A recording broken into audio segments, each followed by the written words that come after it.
જય માતાજી મિત્રો, આજે કોઈ ઘરમાં સ્પેશિયલ આઈટમ બની રહી છે.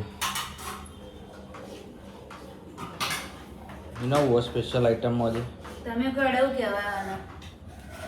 આ લાગવામાં તો એવું લાગી રહ્યું કે કબાબ જેવું. હા, હરા ભરા કબાબ. राइट ओके, हरा भरा कबाब बोलते हैं इसको. काजू वाले हरा कबाब. હરા ભરા કબાબ.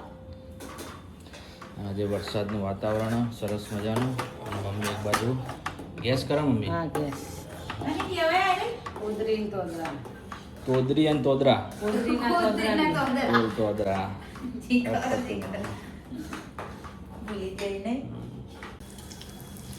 ચલો ફાઇનલી સ્ટાર્ટ થઈ ગયું ફ્રાય કરવાનું. અને આપણા દર્શક મિત્રોને બતાવો જોઈ લો તો કેવા તમે ફ્રાય કર્યા. હરા ભરા હરા કબાબ. ભરા કબાબ એકદમ ક્રન્ચી. તળેલાની સ્મેલ નહીં ગમતી પણ. હા એ અત્યારે એવું સિચ્યુએશન છે એટલે તમને નહીં ગમે. લો ટેસ્ટ તો કરાવી ના કેવા બનાયા તમે. મને નહીં ભાવતા ચોકલી. એ તો અત્યારે તને ના ભાવે, પછી મહિના દોઢ મહિના પછી ભાવશે તને. કેવા બને? एकदम चक्का जोरदार. चलो मिलते हैं फिर नेक्स्ट वीडियो में. जय माता दी.